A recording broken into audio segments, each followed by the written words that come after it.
One छल्ली निक्कू, दिल्ली, भारत के दिल की धड़कन। जैसा इसका नाम वैसे ही यहाँ के लोग। यहाँ सभी का दिल बहुत बड़ा है, सिर्फ प्यार के लिए ही नहीं बल्कि नफरत और लड़ाई झगड़े के लिए भी। प्यार हो या जंग, सब दिल से किया जाता है। इसी शहर के एक रईसी इलाके में सुबह सुबह एक 2 मंजिला घर से एक औरत की आवाज सुनाई दे रही थी। ये निक्कू की माँ शंकुतला देवी जी की थी, जो निक्कू को उठा रही थी। माँ ने कहा, निक्कू उठना ता ऑफिस जाए खातिर लेट हो जाए बे, सुबेरे के 7:30 बज गए बा। इनकी भाषा पूरी भोजपुरी है, क्योंकि ये और इनके पति दोनों ही यूपी से थे, जो कई साल पहले दिल्ली शिफ्ट हुए थे। सब बदल गया था, पर इन मुहतरमा की भाषा आज भी नहीं बदली थी। ऊपर के एक कमरे में एक लड़की एक बड़े से टेडी को हग करके सो रही थी, जिसके चेहरे पर हल्की सी मुस्कान और कुछ बालों की लिटें उसके चेहरे पर बिखरी हुई थी। यह कोई और नहीं बल्कि निक्कू है, जो दुनिया से बेखबर आराम से बच्चों की तरह सो रही हैं। जैसे ही उसके कानों में उसकी माँ की आवाज़ पड़ी, उसकी नींद टूट गई और वो हल्की सी आंख खोलकर घड़ी की तरफ देखने लगी। और जैसे ही उसकी नज़र घड़ी के कांटों पर पड़ी, उसकी आंखें एकदम से खुल गई। वो बिस्तर से उतरते हुए खुद में ही बड़बड़ाने लगी, आज तो तू गई, इतनी देर हो गई है। इतना कहते हुए ही वो झट से वॉशरूम में तैयार होने चली गई। इधर नीचे उसकी माँ अपने आप में ही बड़बड़ाते हुए कहने लगी, ई लड़की एक कदम में बिगड़ गई बिया, अभई ले सूतल बिया, उठाओ लो पर उठता नहीं खे। तभी रसोई के बाहर से एक आवाज आई, क्या हुआ भगवान, जो सुबह सुबह इतने गुस्से में बड़बड़ाए जा रही हो? वो अभी बच्ची ही तो है, वक्त आने पर सब सीख जाएगी। ये निक्कू के पापा मिस्टर शर्मा जी हैं, जो डाइनिंग टेबल पर बैठे पेपर पढ़ रहे थे। इतने में मिसेस शर्मा वहां टेबल पर नाश्ता लगाते हुए कहने लगी, हाँ हाँ काहे ना, जीवन भर त एजे रहे के बा, बेहा थोड़ी ही हुई ओ का। मिस्टर शर्मा बोले, मैंने कब कहा कि उसकी शादी नहीं करेंगे? भाई जब होगी तब होगी, पर अभी तो वो पाई कर रही हैं। मिसेस शर्मा ताना मारते हुए कहने लगी, ओहे तो एगो पढ़े वाली बिया, दूसर कोनो लड़की कहाँ पढ़े ले। भगवान जाने कौन पढ़ाई पढ़े ले, औरी अभी केतना पढ़ी। ओक सब सहेलियन के बिहा हो गईल बा ओकरा के झोला के, औरी तेहरा कोनो फिकिरे नइखे, हम अकेले केतना करी। इतने में ही निक्कू सीढ़ियों से नीचे उतरते हुए बोली, दूसरों से मुझे क्या, मैं अपने पापा को छोड़कर कहीं नहीं जाऊंगी।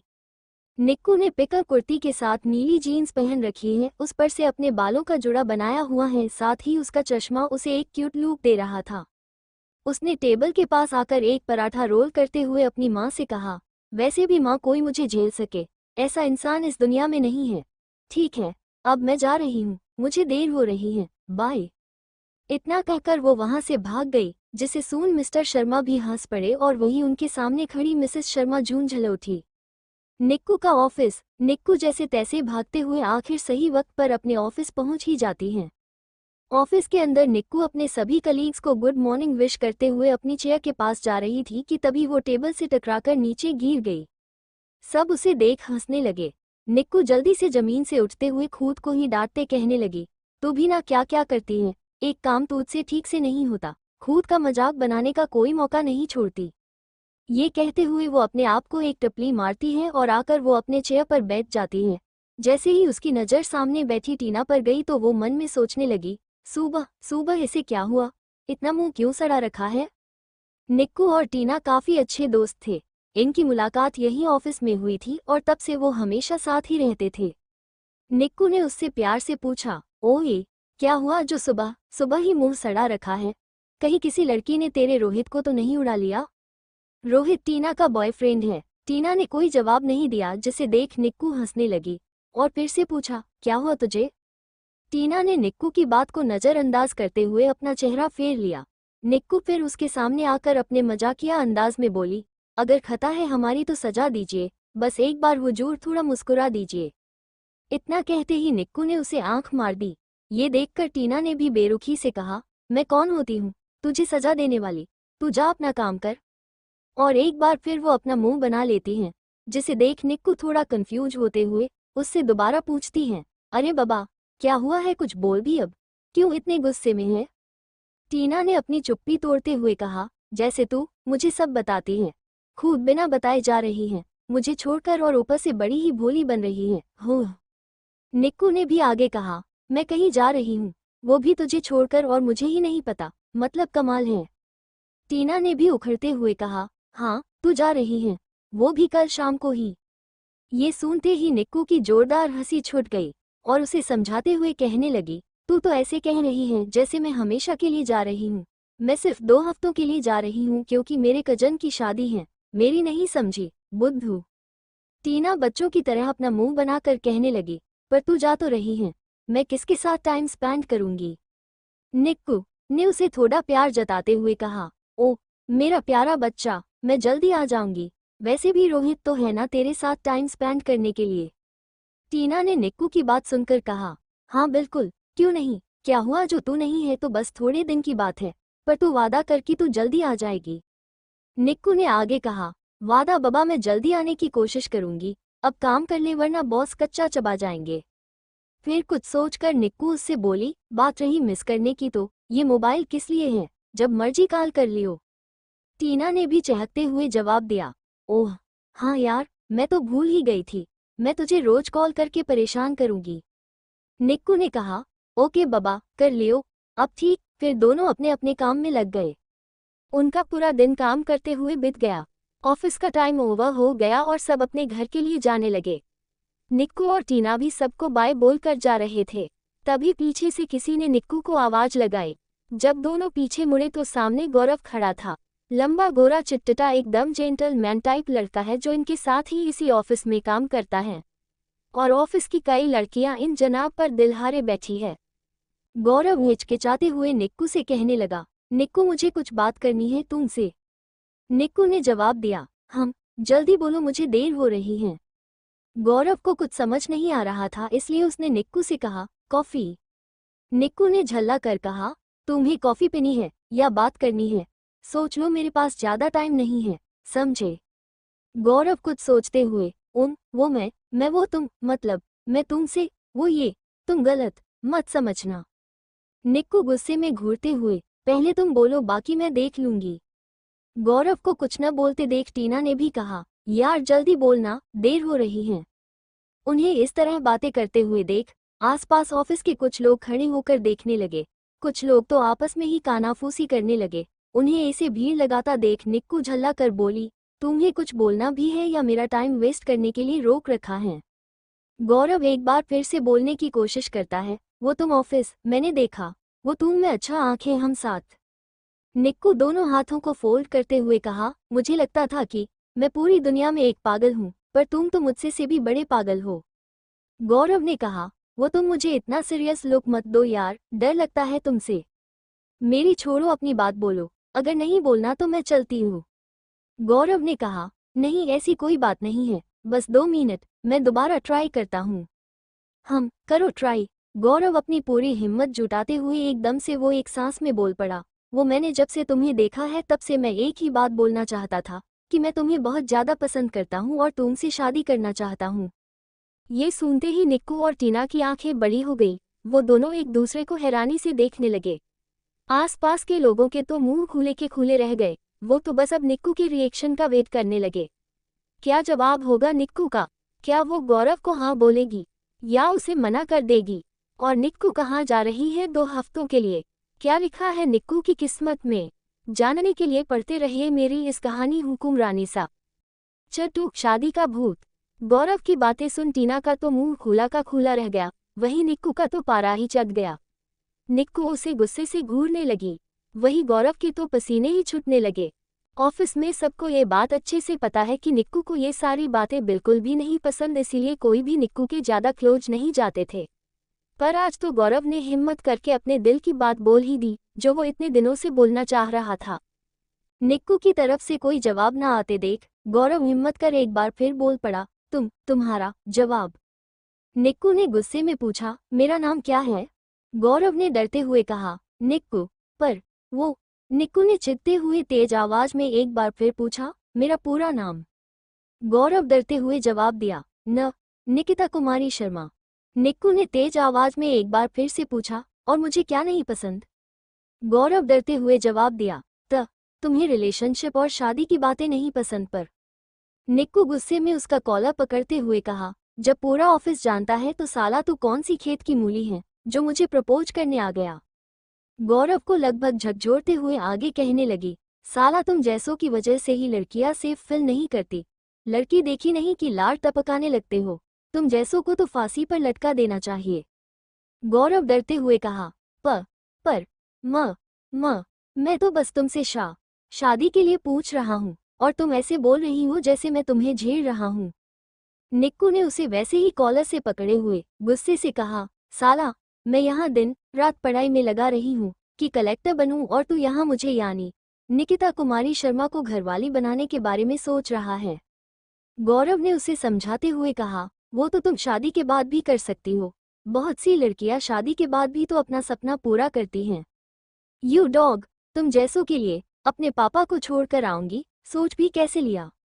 टीना ने बात बढ़ती देख आगे आकर निक्कू का हाथ गौरव के कॉलर से हटाते हुए कहा, जोर दे निक्कू, जाने भी दे, आगे से नहीं करेगा। बात बिगाड़ते देख आस पास जो भी ऑफिस के लोग थे वो भागकर बीच बचाव करने वहां दौड़कर आ जाते हैं। वो दो हिस्सों में बंटकर उन दोनों को एक दूसरे से दूर करने लगे, पर निक्कू की पकड़ इतनी मजबूत थी कि उन सबके पसीने ही छूट गए। काफी कोशिशों के बाद कहीं जाकर निक्कू ने उसका कॉलर छोड़ दिया। टीना ने कहा, तू चल यहाँ से। निक्कू जाते हुए गुस्से में कहा, आज छोड़ दिया पर अगली बार वो हाल करूंगी कि पूरी जिंदगी शादी के नाम से ही डर लगने लगेगा, समझा। टीना लगभग निक्कू को खींचते हुए वहां से ले गई। टीना ने कहा, क्या है यार, वो सिर्फ पूछ ही तो रहा था, सिंपल ना बोल देती, इतना भड़कने की क्या जरूरत थी। उसकी हिम्मत भी कैसे हुई मुझसे ऐसी बकवास करने की, मैं उसे छोड़ूंगी नहीं। अपने आप को क्या समझता है। तू शांत हो जा, अब अपना मूड मत खराब कर, हो गया जो होना था। तू घर जा, आराम कर, तुझे तो पैकिंग भी करनी है ना, कल शाम की ही तो ट्रेन है। ठीक है, पर आगे से उसने ऐसा कुछ किया तो मुझसे बुरा कोई नहीं होगा। अच्छा ठीक है, मेरी माँ जो करना है कर लियो, अब चल बाएं। निक्कू ने कहा। बाएं। दोनों अपने अपने घर की तरह चली जाती हैं। वहीं दूसरी तरफ गौरव से उसका साथी कलीग बोला, क्या बात है भाई, सीधा प्रोपोज, मतलब मान गए, एकदम कमाल। उसकी हालत पर उसकी खिल्ली उड़ाते हुए बोला। वहीं दूसरा हंसते हुए बोला, अब तो उतर ही गया होगा आशिकी का भूत। क्या सोच के तूने उसे प्रोपोज किया। लड़की होने के बावजूद उसमें एक भी लड़कियों वाली खूबी तो है नहीं, आंखें नहीं है जो देखा नहीं है कि कैसे छल्ली जैसी है वो। वहीं खड़ी एक लड़की ने कहा। गौरव ने झंझानते हुए कहा, यार जो बोलना था सो आज हिम्मत करके बोल दिया, पर वो इतना बुरी तरीके से रिएक्ट करेगी ये तो सोचा भी नहीं था। इतना कहकर वो वहां से चला गया और बाकी सब वहीं खड़े उसे जाते देख आपस में ही बात कर उसका मजाक उड़ाने लगे। निक्कू गुस्से में घर पहुंची तो उसे उसका पूरा परिवार एक साथ हॉल में ही एक साथ ही मिल गया। उसके माँ, पापा, दो छोटे भाई कार्तिक और समीर सब उसे देख रहे थे जैसे किसी भूत को देख लिया हो। वो सब पर एक नज़र डाल जाने लगी तो पीछे से उसके पापा ने कहा, रूप, निक्कू कुछ बात करनी है। निक्कू बेमन बैठते हुए बोली, हाँ पापा, क्या हुआ। सब गंभीरता से उसे देख रहे थे। अपने पापा को कुछ ना बोलते देख वो फिर बोली, क्या हुआ। सब मिस्टर शर्मा को बोलने का इशारा करते हैं तो मिस्टर शर्मा धीरे से बोले, एक रिश्ता आया है तेरे लिए, लड़का। वो आगे कुछ बोल पाते उससे पहले ही निक्कू उनकी बात काटते हुए कहा, मुझे नहीं करनी। इतना कह वो उठ के जाने लगी। तभी उसके पापा ने कहा, सुन तो एक बार। मुझे नहीं सुनना। सब मिस्टर शर्मा की तरफ देखने लगते हैं और मिसेस शर्मा ने ताना मारते हुए कहा, देख लेला ओरी चढ़ावा अपना कपार पे। इतना कहकर वो रसोई में चली जाती हैं। निक्कू अपने कमरे में मुंह बनाकर बैठ जाती हैं। उसके पापा उसके पास आकर प्यार से उसके सर को सहलाते हुए उसके पास बैठ जाते हैं। पापा ने कहा, एक बार मिल तो ले। निक्कू रुआ सा मुंह बना के बोली, पहले ही माँ काफी नहीं थी जो अब आप भी। ये बोलते हुए उसका गला भर आता है। पापा ने कहा, बेटा तुझे दूर थोड़ी ही कर रहा हूँ, पर एक ना एक दिन तो जाना ही होगा। एक बार मिल ले, फिर चाहे जो तेरी मर्जी। गहरी सांस लेते हुए निक्कू बोली, ठीक है, पर आखिरी डिसीजन मेरा होगा। ठीक है। इतना कहकर वो निक्कू के आंसुओं को पोंछ देते हैं। कब मिलना है। एड्रेस दे दो, मैं खुद मिल लूंगी। यहाँ नहीं, तेरी बुआ के घर, वहीं पर लड़का आएगा, वहीं आसपास लड़का रहता है। अच्छा अब बस ज्यादा टेंशन ना ले और नीचे आकर खाना खा ले। निक्कू कुछ सोचते हुए कहा, ठीक है। मिस्टर शर्मा नीचे आकर सबसे कहते हैं कि कोई भी उसे ज्यादा परेशान ना करे। पूरा परिवार उनकी बात मान लेता है। कुछ देर बाद निक्कू नीचे आती है। पूरा परिवार एक साथ बैठकर चुपचाप खाना खाकर अपने कमरों में चले जाते हैं, क्योंकि किसी की भी हिम्मत नहीं हुई उससे कुछ कहने की। उसके माँ पापा का कमरा। निक्कू की माँ ने कहा, का लागता तेहरा? हाँ बोली। पापा ने कहा, शादी जिंदगी भर के लिए होता है भाई, ऐसे ही जोर जबरदस्ती से किसी के साथ थोड़े ही बांध सकते हैं। त हम कब कहतानी कि तू केहू से ओका बिहा करवाड़ा। अच्छा बाबा, अभी बहस से क्या फायदा, लड़के से पहले मिल लेते हैं फिर देखा जाएगा। अब सो जाओ, कल निकलना भी है। ठीक बा। वही निक्कू अपने कमरे में आकर पैकिंग करते हुए कुछ ज्यादा ही गहरी सोच में डूबी हुई है कि तभी पीछे से उसके दोनों भाई आकर उसे डराने की कोशिश करते हैं। समीर तेज आवाज में कहा, भाव। निक्कू बिना किसी भाव के कहा, और मैं डर गई। समीर झूठ मूठ का मुंह बना के कहा, क्या यार दी, कभी भी नहीं डरती आप। कार्तिक निक्कू के पास बैठते हुए कहा, अब चल हट, मुझे बात करनी है दी से। दी, पापा की बात को ज्यादा सीरियस लेने की जरूरत नहीं है। लड़का पसंद आए तो ही कोई बात आगे बढ़ेगी। और हाँ, कोई भी डिसीजन किसी भी प्रेशर में लेने की तो बिल्कुल भी जरूरत नहीं है। समीर ने कहा, दी मिलने के बाद बस एक बार अपना डिसीजन बोल देना, हम दोनों मिलकर देख लेंगे उस लड़के को। निक्कू मुस्कुराते हुए कहा, तुम दोनों इतना सेठी क्यों हो रहे हो? मैं पापा की बेटी नहीं बेटा हूँ, उसे तो मैं अकेले ही देख लूंगी। तुम दोनों मुझसे छोटे हो, तो तुम दोनों इन सब चीजों की टेंशन ना लो। पापा है ये सब देखने के लिए। अब तुम दोनों अपने कमरे में जाकर सो जाओ। निक्कू कुछ सोचते हुए कहा, तुम जो भी हो, मुझसे मिलने के बाद मुझे पूरी जिंदगी नहीं भूलोगे। तुम्हारी वजह से मुझे बिना मन तुमसे मिलना पड़ रहा है। यही सब सोचते हुए निक्कू सो जाती हैं। क्या चल रहा है निक्कू के दिमाग में? किस लड़के के रिश्ते की बात हो रही है निक्कू से? क्या फैसला होगा निक्कू का उस लड़के से मिलने के बाद? जानने के लिए पढ़ते रहिए हुक्मरानी सा। CH3 रिश्तों का भंवर। निक्कू पैकिंग करके अपने बिस्तर पर लेटकर कुछ देर सोचते सोचते थोड़ी देर में सो गई। अगली सुबह निक्कू का पूरा परिवार सुबह से ही पैकिंग और तैयार होने में दोपहर के 3 बजा देता है। फिर निक्कू के पापा वक्त देखते हुए बोले, अरे भाई, चलना भी है या नहीं? 6 बजे की ट्रेन है और तुम लोगों का अब तक सजना सवरना नहीं हुआ, जल्दी करो तुम सब। कार्तिक ने कहा, पापा हम दोनों तो कब से तैयार हैं, पर माँ और दीदी ही टाइम लगा रही हैं। समीर ने कहा, हाँ पापा। मिस्टर शर्मा ने कहा, अच्छा अच्छा, ठीक है, तुम दोनों ये सारा सामान कैब में रखो, मैं उन दोनों को लेकर आता हूँ। निक्कू अपने कमरे में खड़ी अपना कमरा निहार रही थी। उसे आज अपने कमरे से जाते हुए कुछ अजीब सी बेचैनी हो रही थी। निक्कू ने अपने मन में कहा, यार ये अजीब सा क्यों लग रहा है, जैसे मैं दोबारा ये सब चीजें वापस नहीं देख पाऊंगी। निक्कू ने अपना सिर झटकते हुए कहा, तू भी क्या बकवास बातें सोच रही है, कुछ दिन में ही तो तू वापस आ जाएगी। फिर वो अपना सामान लेकर नीचे चली गई। वही मिस्टर शर्मा अपने कमरे में आते हुए कहा, कितना वक्त लगता है तैयार होने में मोहतरमा? मिसेस शर्मा ने कहा, हाँ हाँ, बस हो गई बा, तू चला हम आवा तानी। ठीक है चलो। बाहर आते हुए उन्हें निक्कू नीचे आते दिख जाती हैं। निक्कू ने कहा, पापा सारा सामान कैब में रख दिया गया है क्या? मिस्टर शर्मा ने कहा, हाँ बस तू चल। ठीक है पापा। हम चलो भगवान। मिसेस शर्मा बोली, आता गई नहीं, अब चला। सब बाहर निकल जाते हैं तो मिस्टर शर्मा घर को लॉक कर देते हैं। फिर पूरा परिवार कैब में बैठकर की स्टेशन की तरफ चल देते हैं। स्टेशन पहुंचने के बाद पूरा परिवार रामपुर के लिए चल पड़ता है। ट्रेन जैसे जैसे आगे बढ़ रही थी निक्कू की भी बेचैनी बढ़ रही थी। उसे ऐसा लग रहा था जैसे कुछ उसका पीछे छूट रहा हो। 18 घंटे के सफर के बाद पूरा परिवार रामपुर सुबह के 10 बजे पहुंचता है। उसके बाद वो टैक्सी पकड़कर मिस्टर शर्मा की बहन के घर पहुंचते हैं। मिस्टर शर्मा की बहन के घर में काफी चहल पहल है। पूरा घर मेहमानों से भरा हुआ है। घर को दुल्हन जैसा सजाया गया है, जो देखते ही बन रहा था। हर जगह फूल और लाइटें लगी हुई हैं। मिस्टर शर्मा को देख उनकी बहन दौड़ते हुए आई और कहने लगी, आ गए आप भैया, मैं कब से इंतजार कर रही थी। फिर वो अपने भाई के पैर छूकर उनका आशीर्वाद लेती हैं। सब एक दूसरे से मिलकर काफी खुश थे। पूरे घर में एक अलग ही रौनक लगी हुई है, जिसे देखो बस शादी की भाग दौड़ में ही लगा हुआ है। निक्कू भी अपने सारे कजन से मिलकर काफी खुशी हो रही थी, क्योंकि वो काफी टाइम बाद सबसे मिली हैं। निक्कू को सब नजर आए सिवाय वदना के, इसलिए निक्कू यहाँ वहाँ उसे ढूंढने लगी कि तभी वो किसी से टकरा गई।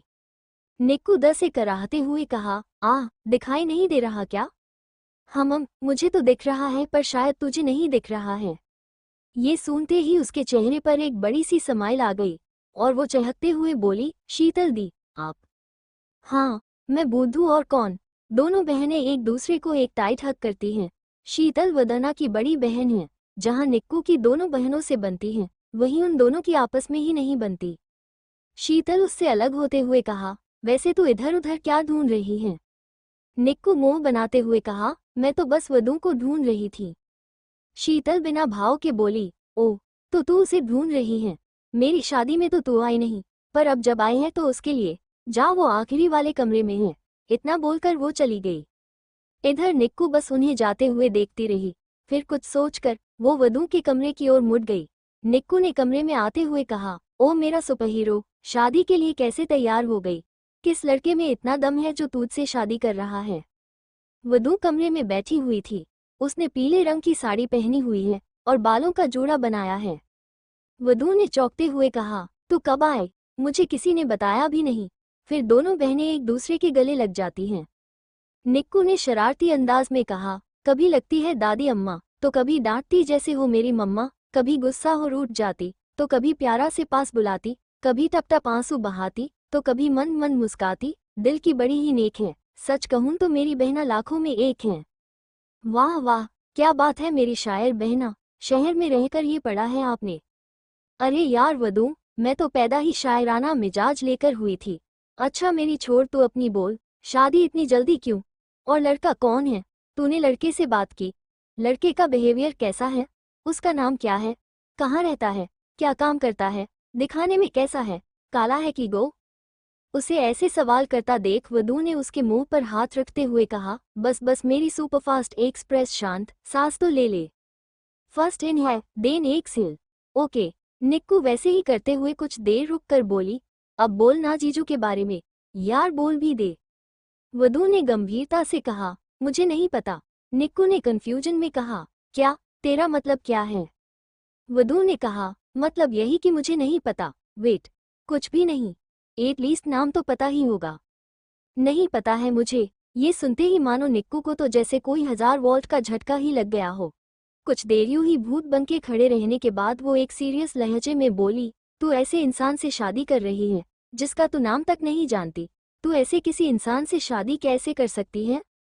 वधू को झकझोरते हुए कहा, क्या सोचकर तूने हाँ कहा है इस शादी के लिए? तू चुप क्यों है, कुछ बोल भी अब।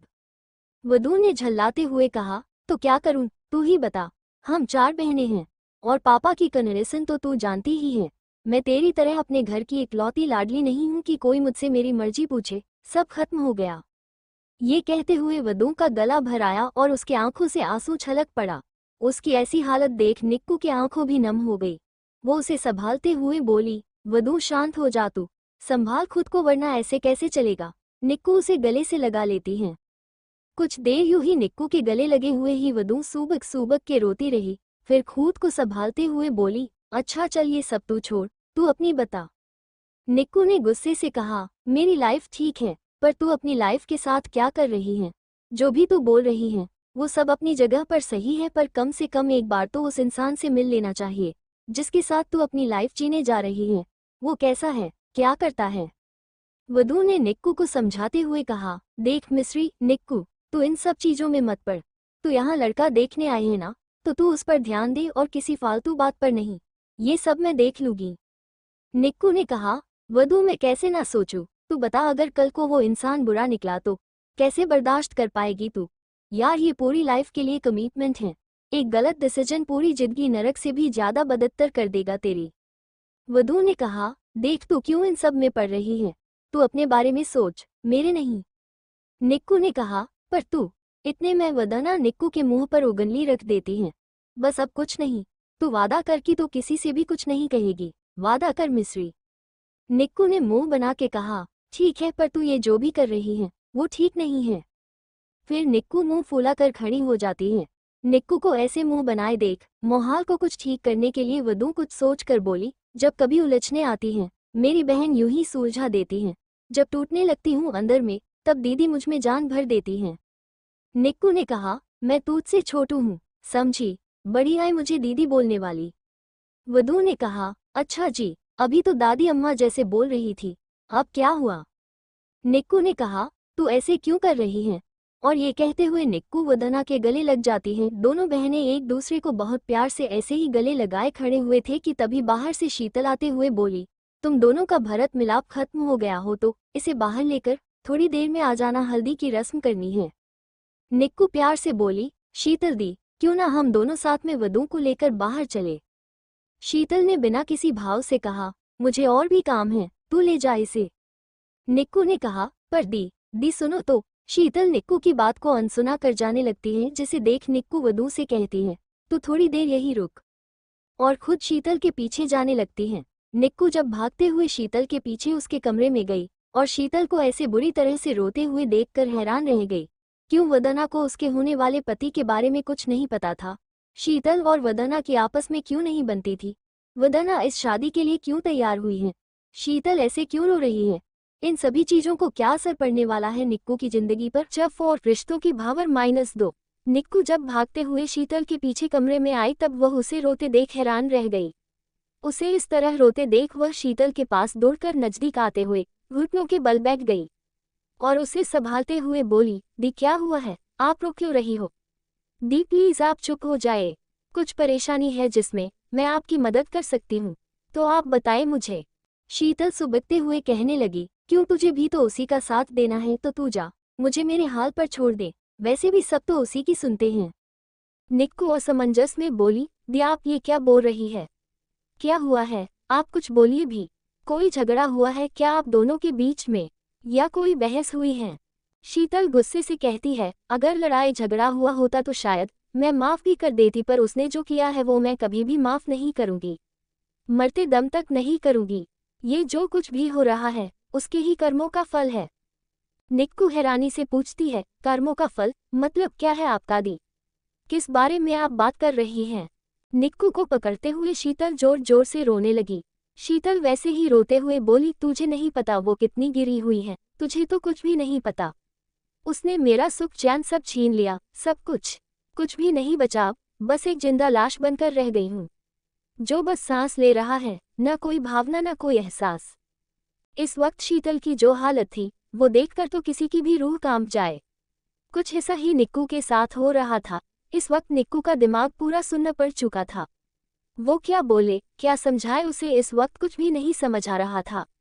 बहुत हिम्मत करके निक्कू ने बोलने की कोशिश करते हुए कहा, दी सुनो ना, दी आप खुद को संभालो, प्लीज चुप हो जाओ। शीतल, मैं खुद को कैसे संभालूं, तू बता कैसे? जब सब कुछ खत्म हो गया है तब क्या संभालूं? दी पर हुआ क्या है, कुछ तो बोलो। शीतल निक्कू के दोनों हाथों को थामते कर खींचते हुए बोली, तू जानना चाहती है तो सुन, उसने मुझसे मेरा प्यारा छीन लिया है। उसने माँ पापा से कहकर मेरी शादी उस वक्त करवाई जब शेखर यहाँ नहीं था, और इससे भी उसका मन नहीं भरा, बिल्कुल भी नहीं। जब मैं शादी वाले दिन यहाँ से जाने वाली थी तो उसने मुझे सबके बीच फंसा दिया। मजबूरन मुझे शादी करनी पड़ी, एक अनचाही शादी। जीते जी मुझे एक जिंदा लाश बना दिया। ये बोलते हुए वो जमीन पर जा बैठी और आगे कहने लगी, मैं एक ऐसे इंसान के साथ रह रही हूँ जिसका। निक्कू, दी खुद को संभालो।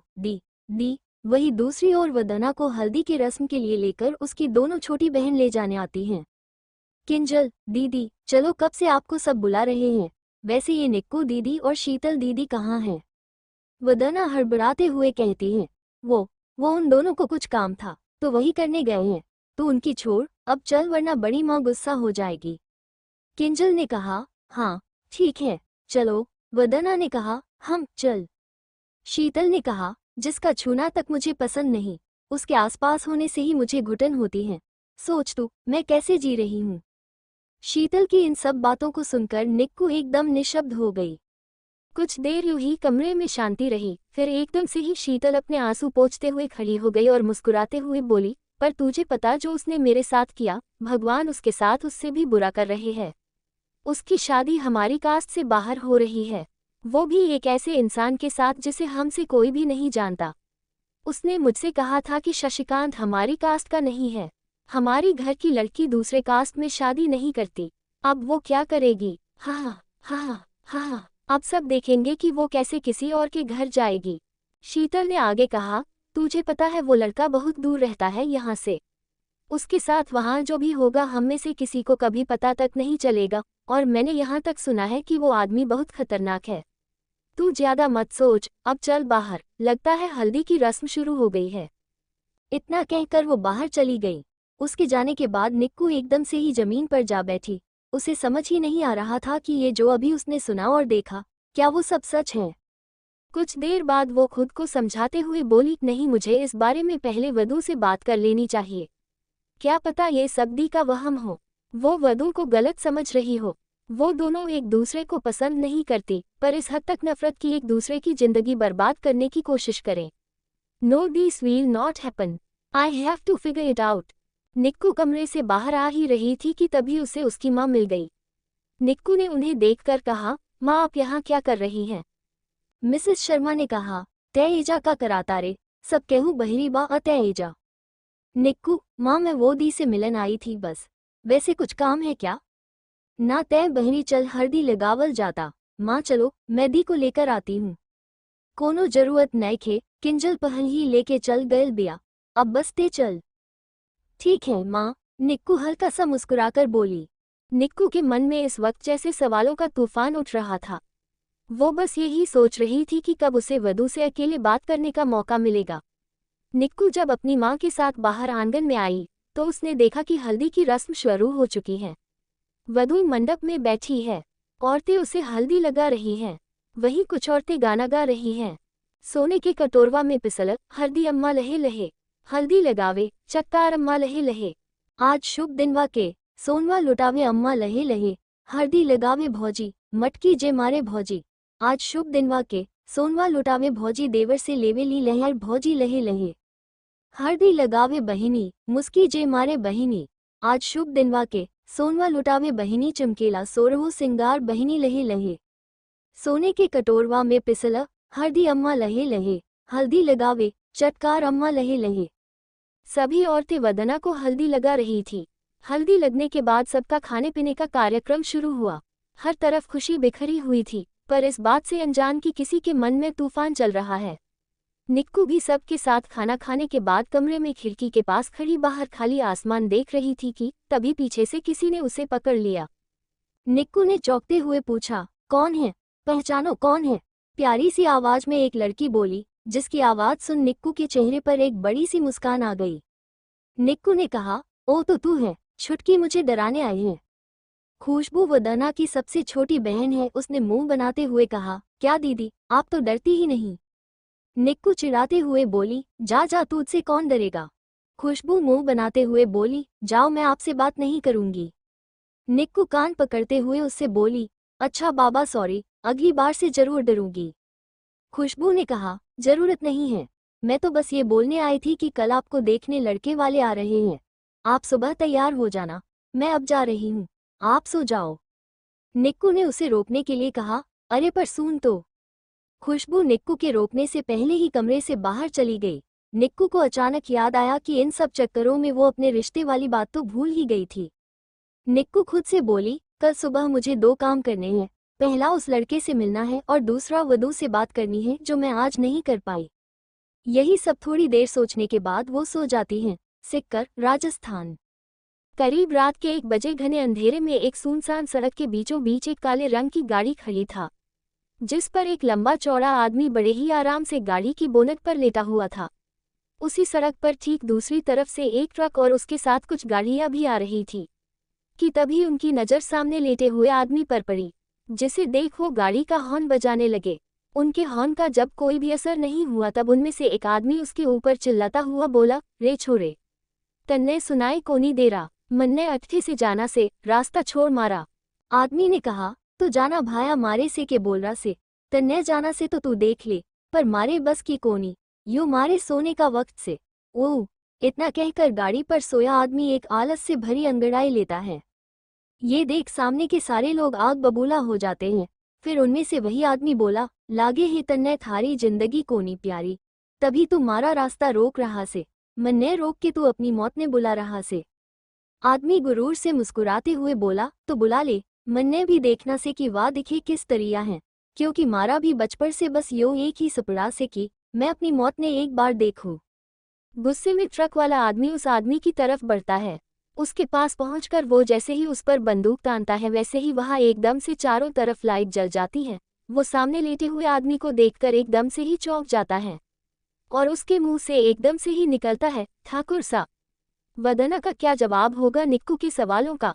कौन आ रहा है मिलने निक्कू से? क्या जवाब होगा निक्कू का रिश्ते के लिए? कौन है ये ठाकुर सा? जानने के लिए पढ़ते रहिए हुक्मरानी सा। च5 वदना का सच। ठाकुर सा। गाड़ी पर बैठे उस आदमी के चेहरे पर जैसे ही रोशनी पड़ी, ट्रक वाला आदमी और उसके बाकी के साथियों के होश ही उड़ गए। उन सब को देखकर ऐसा लग रहा था जैसे उन सब ने यमराज को ही देख लिया हो। उन सभी के पसीने छूट रहे थे। वो सब इतने डरे हुए थे कि डर के मारे वैसे ही जम गए। किसी की भी हिलना तो दूर, सांस भी लेने की हिम्मत नहीं हो रही थी। वो आदमी जिसने आगे बढ़कर थोड़ी देर पहले बंदूक तानी थी, उसके हाथों से उसकी बंदूक डर के मारे गिर गई और वो बस अब घुटनों के बल जा बैठा। ठाकुर सा रौब के साथ बोला, कै हुआ? थोड़ी देर पहले तो तू मन्ने मौत से मिलवारा से, अब यो मारे सामने घुटनों के बल कै वास्ते बैठा से तू? साकेत। साकेत ने कहा, मन्ने माफ कर दो ठाकुर सा, जे मैं अपने कौन ही पहचान सका। और थैंक बात रही मारी थारे सामने झुकने की तो मन्ने आज छे से पता से कि आप एकले कौन ही आए, तो यो बात तो तय से कि आज मारी मौत पक्की से। ठाकुर सा ने कहा, हो घड़ा समझदार से तू, चल मैं तन्ने एक मौका दे दियो। मन्ने व राठौड़ ने सारे काले कारनामे का सबूत चाहिए, जय तन्ने दे दियो तो मैं तन्ने जाने दो अट्ठे से वो भी जिंदा। साकेत ने एकदम से कहा, मन्ने मरने से कौन ही डर लागे हैं, और जय बात रही सबूत की तो मारा ईमान इतना सस्ता कौनी कि आप खरीद सको ठाकुर सा, यो बहस से अच्छा से कि आप मन्ने गोली मार देयो। ठाकुर सा एक खतरनाक मुस्कान के साथ बोले, घड़ा जल्दी में से तू, मरना तो तन्ने एक दिन से, पर आज कौन ही? कर्मवीर, रुद्र। कर्मवीर के पीछे से आवाज आई, जी ठाकुर सा। रुद्र ने भी कहा, जी भाई सा। कर्मवीर ठाकुर सा का बॉडीगार्ड है और रुद्र ठाकुर सा का छोटा भाई। रुद्र दिखने में काफी हद तक ठाकुर सा जैसा ही दिखता है, बस उम्र में 2 साल का अंतर है और एक भौहें पर निशान और ज्यादा कोई खास अंतर नहीं है। अगर कोई ज्यादा ध्यान ना दे तो पहचानने में धोखा बड़े आराम से खा सकता है। ठाकुर सा ने कहा, इन सब ने ले जाओ और अच्छे तरिया से या सब ने खातिर करो। कर्मवीर और रुद्र उन सब आदमियों को लेकर चले जाते हैं। ठाकुर सा ने आगे कहा, धर्म, यश, तुम दोनों यो सारा ट्रक का माल ठिकाने लगा दो। धर्म ठाकुर सा का छोटा चचेरा भाई है। यश ठाकुर सा के बड़े भाई का बेटा, जो सेना में मेजर थे और एक लड़ाई में शहीद हो गए। तब से ठाकुर सा ने ही यश को पिता का प्यार दिया है। फिर ठाकुर सा अपनी गाड़ी लेकर उस ना खत्म होने वाली रेत की तरफ बढ़ गया। कुछ दूरी पर एक रेत का टीला था, जहां उसने गाड़ी रोकी। गाड़ी का दरवाजा खोलकर वो जब बाहर आया, तब चांद की रोशनी सीधे उसके चेहरे पर पड़ रही थी। गोरा रंग, बड़ी बड़ी आंखें, पतले होंठ, लंबी काली मूंछ, लंबा और चौड़ा शरीर। वो बिल्कुल किसी राजकुमार की तरह लग रहा था, जो एक बार में ही किसी भी लड़की को लुभाने के लिए काफी था। कुछ दूर चलने के बाद वो एक जगह रेत पर लेट जाता है और उस चांद सितारों से भरे आसमान को निहारने लगता है। तभी उसके बगल में एक लड़का जिसकी उम्र तकरीबन 20 साल होगी आकर लेट जाता है। ये यश है। ठाकुर सा बोले, तू अट्ठे के कर्रा से, मन्ने तो तन्ने धर्म के साथ जाने ने कहाँ से? यश बोला, वो हमें धर्म काकूसा ने भेज दिया। वो बोले हम अभी छोटे हैं। वैसे काकूसा हमारे मन में एक सवाल है, क्या हम आपसे पूछे? ठाकुर सा बोले, यश तन्ने घर जाना चाहिए छोरा। यश बोला, काकूसा बस एक सवाल। ठाकुर सा बोले, पूछ ले वरना तू मारा पीछा कौन ही छोड़ेगा। यश ने कहा, काकूसा आप शादी के बाद क्या करेंगे? ठाकुर सा कंफ्यूजन में बोले, थारा मतलब के है कि मैं के करने वाला सू। यश अपनी बात को साफ करते हुए कहने लगा, मतलब ये कि आप शादी तो उस केस के लिए कर रहे हैं, पर शादी के बाद तो वो आपकी पत्नी ही होगी, फिर चाहे जो वजह हो, और तब भी आपने उनकी तस्वीर तक नहीं देखी। ठाकुर सा गुस्से में बोले, तन्ने घर जाना चाहिए से छोरा, रात काफी हो गई से। पर ठाकुर सा बोले, जा। यश ने मायूस होकर कहा, ठीक है। उद्धरण चिन्ह। ठाकुर सा वैसे ही लेटे हुए मन में सोचते हुए, यो शादी बस मैं केस जीतने के लिए कर रहा सू, मन्ने लुगाई की जरूरत कोनी, वाह बस एक समझौता से, जो मन्ने मजबूरी में करनी पड़ रही से, या से ज्यादा कुछ ना। वैसे भी मन्ने किसी औरत की जरूरत कोनी मारी जिंदगी में। और फिर अपनी आंखें बंद कर लेता है। रामपुर। अगली सुबह निक्कू सुबह सुबह ही उठकर तैयार हो जाती है और वधू के कमरे की तरफ बढ़ जाती है। उसने आज नीले रंग का अनारकली सूट पहन रखा है, जिसमें वो काफी प्यारी लग रही है। उसे वधू के कमरे की तरफ जाता देख किंजल निक्कू को छेड़ते हुए बोली, क्या बात है दीदी, आज तो सुबह सुबह ही आप कहर ढा रही हैं। लगता है होने वाले जीजू को इम्प्रेस करने का पूरा प्लान बना रखा आपने। उद्धरण चिन्ह। निक्कू ने उसका कान खींचते हुए कहा, चुप कर, ये बता वधू कहाँ है। किंजल ने दर्द से कराहते हुए मुंह लटकाकर कहा, पर दीदी, वो अपने कमरे में है। फिर किंजल वहां से चली जाती है और निक्कू वधू के कमरे की तरफ चली जाती है। जब निक्कू उसके कमरे में आए तो वधू वहां नहीं थी। निक्कू खुद में बुदबुदाई, अब ये कहाँ चली गई। कल रात को भी बात नहीं हो पाई, मुझे इससे बात तो करनी है कुछ भी करके। वो वहां से जा ही रही होती थी कि पीछे से आ रही वधू से टकराकर गिरने को हुई तो वधू उसे पकड़ लेती है। वधू निक्कू को संभालते हुए बोली, तू ठीक है। निक्कू ने कहा, पर मुझे तुझसे बात करनी है।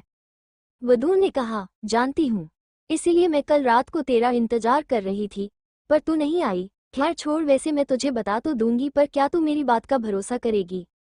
निक्कू वधू का हाथ पकड़ते हुए बोली, वधू हम बहनें हैं, तो मैं तुझ पर भरोसा भला क्यों नहीं करूंगी। वधू हल्का सा मुस्कुराकर बोली, ठीक है, तू बैठ, मैं बताती हूँ। निक्कू ने कहा, ठीक, पर सिर्फ सच। वधू बोली, तो सच, ठीक है, सुन। तुझे पता है वो लड़का निहायत ही घटिया ईशान है। उस जैसे से तो मैं अपने दुश्मन की भी शादी ना होने दूं, फिर वो तो मेरी अपनी बहन है। वो सिर्फ शीतल को धोखा दे रहा था, कोई शादी का इरादा नहीं था उसका। सिर्फ शीतल की भावनाओं के साथ खेल रहा था। इसीलिए तो जब शीतल ने शादी की बात बताई तो उसने अर्जेंट काम का बहाना बनाकर पीछे छोड़ दिया और ये पागल उसके लिए अपनी ही शादी से भागने वाली थी। उस वक्त मुझे जो भी ठीक लगा अपनी बहन की लाइफ बचाने के लिए, वो मैंने किया। और मुझे इस बात का जरा सा भी पछतावा नहीं है, बिल्कुल नहीं है पछतावा। और क्यों करूं मैं पछतावा, मैंने जो भी किया वो बिल्कुल सही था। उद्धरण चिन्ह। निक्कू ने कहा, अगर ऐसी ही बात थी तो तूने दी को क्यों नहीं बताया। उन्हें पता चलता तो वो खुद उससे दूर हो जाती। वधू बोली, तुझे क्या लगता है मैंने कोशिश नहीं की। हजारों बार कोशिश की है मैंने, हजारों बार, पर दीदी ने तो आंखों पर अंधविश्वास की पट्टी बांध रखी है। मिस्री, तू कुछ नहीं जानती। बचपन में हम दोनों भी दूसरों की तरह ही एक दूसरे पर जान देते थे, पर जब वो आया उसने हम दोनों बहनों के बीच कभी ना खत्म होने वाली खाई बना दी। मैं तो शुरू से ही दीदी को समझा रही थी कि वो ठीक नहीं है, पर वो नहीं मानी। आखिरकार मेरे पास यही एक रास्ता बचा था, सो मैंने अपना लिया और बन गई बुरी शीतल के लिए। उद्धरण चिन्ह। निक्कू ने कहा, वधू तू शांत हो जा, मैं दी को समझाने की कोशिश करूंगी, तू चिंता मत कर। वधू बोली, तू रहने दे, वरना तू भी खामखा मेरी तरह ही बुरी बन जाएगी। वैसे भी अब तो वो खुश हैं, मुझे और क्या चाहिए। निक्कू ने कहा, नहीं, वधू भी खुश नहीं है। वो कह रही थी कि उनका दम घुट रहा है उस शादी में, उन्हें जीजू पसंद नहीं है। उद्धरण चिन्ह। वधू ने कहा, वो बेवकूफ है, जीजू जैसा इतना अच्छा इंसान मिला है उसे, फिर वो खुश नहीं है। देख निक्कू, वक्त के साथ वो सब समझ जाएगी, तू कुछ मत कर। निक्कू फिर बोली, पर वधू मोदी। वधू ने कहा, कुछ नहीं, तू बस अपना ख्याल रख, शीतल एक ना एक दिन खुद समझ जाएगी। उद्धरण चिन्ह। निक्कू उसके गले लगकर बोली, ओके मेरी प्यारी दीदू, अब तू आराम कर, आज तेरे लिए बहुत बड़ा दिन है। उद्धरण चिन्ह।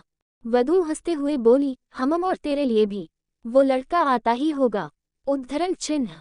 निक्कू बोली, ऐसा कुछ भी नहीं है, तू चुप कर, मुझे झेलना किसी के बस की बात नहीं है। वधू ने कहा, अच्छा जी, कोई ना कोई तो जरूर होगा। निक्कू बोली, देखेंगे जब आएगा तब, मैं जा रही हूँ। वधू ने कहा, ठीक है भाई, अब मेरी जरूरत किसे है, जा और जाकर तैयार हो जा बेचारे के होश उड़ाने के लिए। उद्धरण चिन्ह। निक्कू बोली, कुछ भी हो। वधू उसे ऐसे चित्ते देख मुस्कुरा देती हैं। तभी कमरे में खुशबू दौड़कर आई और हाफते हुए बोली, दीदी वो आपको देखने लड़के वाले आए हैं। जिसे सुन वधू निक्कू को छेड़ते हुए बोली, क्या बात है, जीजू की उम्र तो बहुत लंबी है, अभी नाम लिया और अभी हाजिर हो गए।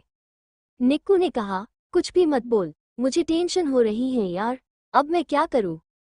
खुशबू ने कहा, दीदी टेंशन बाद में लेना, अभी चलो सब बुला रहे हैं। निक्कू बोली, चल, अब जब ओखली में सर दे ही दिया है तो मुसर से डरना क्या। वधू, ऑल द बेस्ट मिस्री। उद्धरण चिन्ह। निक्कू हल्का सा मुस्कुराकर बोली, हम। निक्कू खुशबू के साथ आंगन में आई तो सामने ही लड़का और उसके घर वाले बैठे हुए थे। निक्कू सबको नमस्ते करके खड़ी हो गई। लड़के की माँ ने निक्कू को अपने पास बुलाकर बिठाया और निक्कू की माँ से बोली, बहन जी, आपकी बेटी सच कहूँ तो गाय है। कितनी सीधी साधी, ऐसा लगता है कि एक बार बैठने के लिए बोलो तो बिना बोले उठेगी ही नहीं। निक्कू मन में बोली, मैं गाय जैसी कहाँ से दिख रही हूँ यार। चलो शुक्र है गाय ही बोला है, कुछ और नहीं। लड़के के पिता, भाग्यवान तुम तो रहने ही दो, बच्चों को साथ रहना है, वही एक दूसरे को पसंद करे तो अच्छा है। फिर निक्कू के पापा की तरफ देखकर बोले, भाई साहब आपको तो कोई एतराज नहीं ना अगर बच्चे अकेले में बात करे तो। मिस्टर शर्मा निक्कू की तरफ देखते हुए बोले, अरे नहीं नहीं, मुझे क्या इतराज होगा भाई साहब। ठाकुर सा को औरतों से क्या परेशानी है? किस केस के लिए ठाकुर सा शादी कर रहे हैं और किससे? क्या निक्कू का ये रिश्ता हो पाएगा? निक्कू का क्या फैसला होगा? जानने के लिए पढ़ते रहिए हुक्मरानी सा। CH6 निक्कू की हाँ मिस्टर शर्मा, निक्कू के उस लड़के से अकेले मिलकर उससे बात करने के लिए राजी हो गए। तब निक्कू को ऐसा लगा कि जैसे बैठे बिठाए उसकी कोई लॉटरी लग गई हो। निक्कू खुश होते हुए अपने मन में बोली, आजा बेटा, तू देख अब निक्कू का कमाल, तुझे दिन में तारे ना दिखा दिया तो मेरा नाम भी निकिता कुमारी शर्मा नहीं। निक्कू यही सब अपने मन में सोचकर मुस्कुरा रही थी कि तभी उसके कानों में किसी की आवाज आई। किंजल की माँ किंजल को देखते हुए बोली, किंजल निकिता को अंदर लेकर जा। किंजल अपनी माँ की बात सुन निकिता की तरफ बढ़ते हुए बोली, जी माँ, चलिए दीदी, खुशबू तू भी चल साथ में। निक्कू उसके साथ जाते हुए बोली, हम ठीक हैं। खुशबू भी उनके पीछे जाते हुए बोली, जी दीदी। निक्कू को किंजल और खुशबू एक कमरे में ले गए और उसे छेड़ते हुए किंजल ने कहा, दीदी आप यही रुको, हम दोनों हमारे होने वाले जीजू को लेकर आते हैं। निक्कू एक शरारती स्माइल के साथ बोली, रहने दो तुम दोनों, ये लड़का तो मुझसे शादी करने से रहा अब। हूँ। किंजल हैरानी से उसे देख पूछती है, अच्छा जी, वो तो। ये सब आपस में ही बात कर रहे थे कि दरवाजे पर किसी ने नॉक किया। उस आवाज को सुन तीनों दरवाजे की तरफ मुड़े और दरवाजे पर खड़े शख्स को देखकर घबरा गए। ये और कोई नहीं बल्कि वही लड़का था जो निक्कू को देखने आया था, जिसे सामने खड़ा देख तीनों एक दूसरे का मुंह ताकने लगी। लड़का शांत भाव से देखकर पूछा, क्या मैं अंदर आ सकता हूँ? निक्कू उसे अचानक देख घबरा गई और सोचते हुए अपने मन में बोली, कहीं इसने हमारी बातें सुन तो नहीं ली। ओ गॉड, फिर तो बहुत बड़ी गड़बड़ हो जाएगी। किसी को कोई जवाब ना देता देख वो लड़का दोबारा से पूछता है, हेलो मैडम, क्या मैं अंदर आ सकता हूँ? निक्कू उसे देख हैरानी से बोली, नहीं, मेरा मतलब है हाँ आ जाए आप। लड़का मुस्कुराकर अंदर आते हुए बोला, thank you so much, by the way मेरा नाम शशांक शर्मा है। निक्कू उसे देख जबरदस्ती की स्माइल अपने चेहरे पर लाकर अपने बारे में बताते हुए बोली, मैं नी। निक्कू अपनी बात पूरी कर पाती उससे पहले ही शशांक उसकी बात काटते हुए बोला, निकिता कुमारी शर्मा, राइट, और आप दोनों का नाम किंजल और खुशबू। अपने अपने नामों को बिना बताए शशांक के मुंह से सुन सब हैरान रह गए। तीनों फिर एक दूसरे का चेहरा देखने लगे। उन सबको इस तरह कंफ्यूज देख शशांक मजाकिया लहजे में बोला, ओ माय गॉड, प्लीज आप तीनों इतना हैरान मत होइए। वो दरअसल ये मेरी आदत है कि मैं किसी से भी मिलने से पहले उनकी डिटेल्स निकाल लेता हूँ। निक्कू उसे सवालिया नजरों से देखकर पूछती है, आपका मतलब क्या है? मैं कुछ समझी नहीं। शशांक अपने बारे में बताते हुए बोला, जी मैं ACP शशांक शर्मा हूँ, इसका मतलब मैं एक पुलिस ऑफिसर हूँ और अब आप समझ ही गई होगी कि मैं आदत से मजबूर हूँ। निक्कू की आंखें हैरानी से बड़ी हो गई और उसने हरनी से पूछा, क्या आप ACP हैं? शशांक अपनी एक आईब्रो ऊपर उठाकर उसे घूर करते हुए बोला, आप पूछ रही हैं या बता रही हैं मुझे? निक्कू सकपकाते हुए बोली, हाँ, नहीं, पता नहीं। शशांक उसे ऐसे बिहेव करते देख हंसते हुए बोला, व्हाट? निक्कू टेंशन में अपने दुपट्टे को अपने हाथों में लपेटते हुए बोली, कुछ नहीं, मैं तो बस वो। शशांक ये देख मुस्कुराते हुए टेबल से एक गिलास पानी निक्कू की तरफ बढ़ाकर बोला, निकिता जी आराम से, टेक इट इजी, पहले आप पानी पी लीजिए। निक्कू उसके हाथ से पानी का गिलास लेकर घबराहट के कारण एक सांस में ही पूरा पानी पी जाती है, जैसे उसने सदियों से पानी ही नहीं पिया हो। शशांक उसकी ऐसी हरकतें देख उससे पूछा, आप ठीक हैं? निक्कू खुद को शांत कर उसे जवाब देते हुए बोली, हाँ। वही किंजल और खुशबू उन दोनों को बातें करता देख धीरे से कमरे से बाहर आ गई ताकि वो कबाब में हड्डी ना बने। उन दोनों को ऐसे जाते देख निक्कू मन में उन दोनों को खूब भला बुरा बोल रही थी, लेकिन वो बाहर से अपने आप को नॉर्मल दिखाने की पूरी कोशिश कर रही थी। इसके अलावा वो इस वक्त कर भी क्या सकती थी, क्योंकि सामने एक पुलिस वाला जो बैठा था, जिसे देखकर निक्कू की तो सिट्टी पिट्टी ही गुल हो गई थी। शशांक उसे इस तरह खामोश देख खुद ही बात को शुरू करते हुए बोला, आप मुझसे कुछ पूछना नहीं चाहती हैं? मतलब मेरे पसंद नापसंद के बारे में? आई मीन शादी के लिए। निक्कू हिचकिचाहट से अपनी नज़र इधर उधर करते हुए बोली, जो आपको ठीक लगे आप बता दीजिए।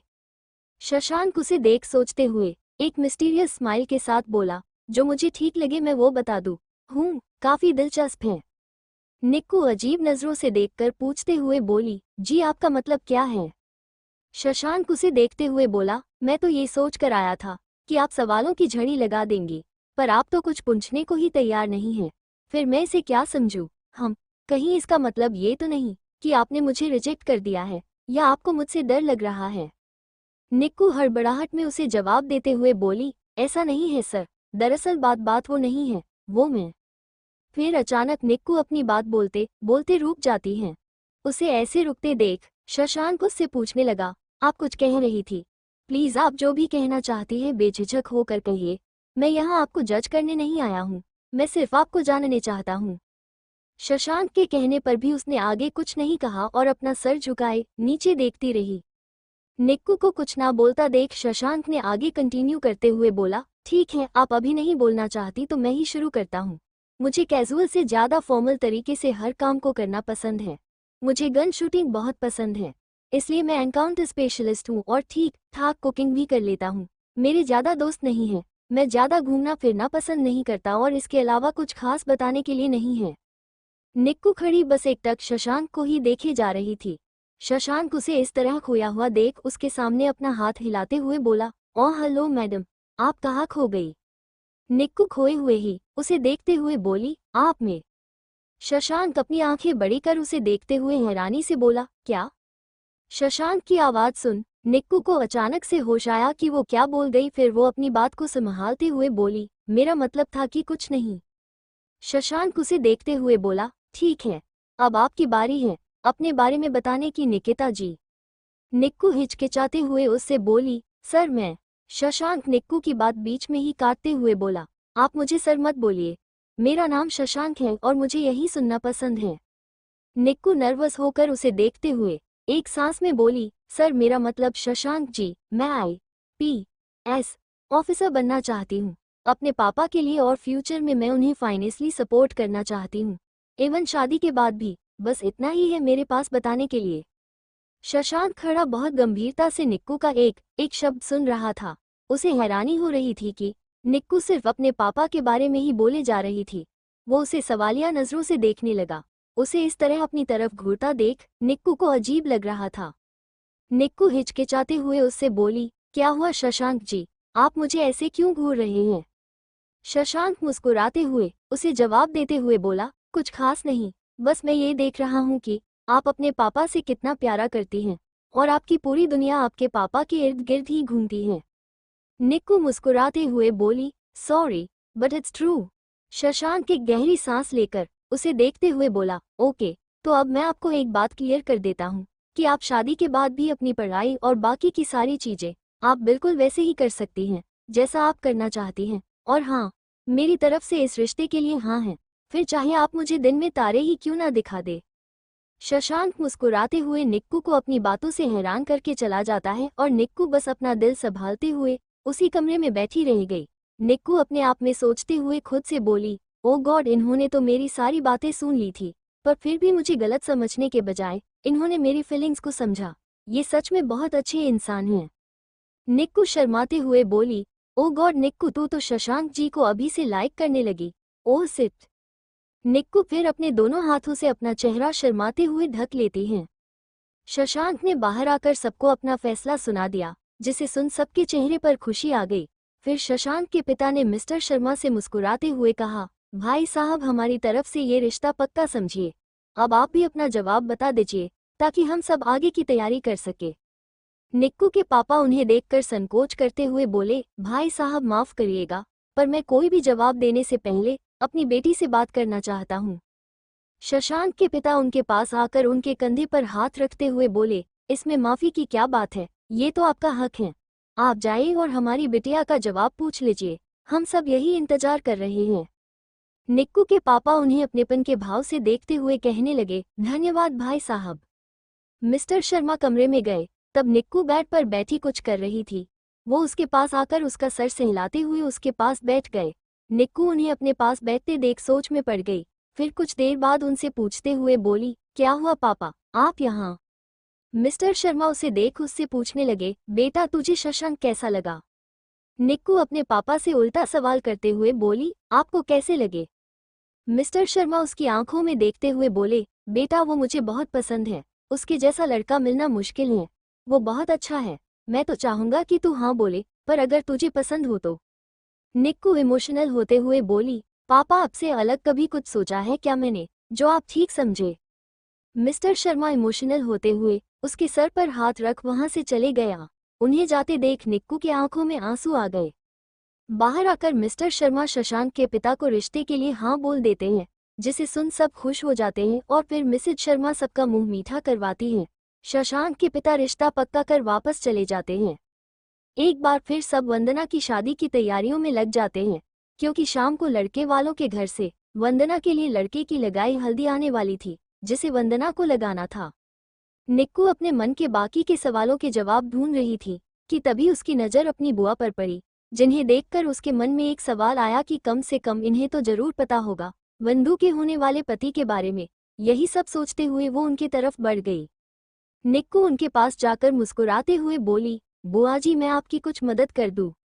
बुआ अपना काम करते हुए बोली, नहीं तू रहने दे, मैं कर लूंगी, तू जा। निक्कू बच्चों की तरह अपना मुंह बनाकर बोली, प्लीज बुआ जी। बुआ असहाय होकर उसे देखते हुए बोली, अच्छा ठीक है ले, वो सब वहां संभाल कर रख दे।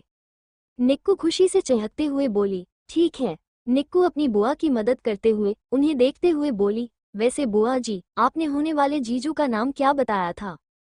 निक्कू की बुआ उसे घूरने लगी।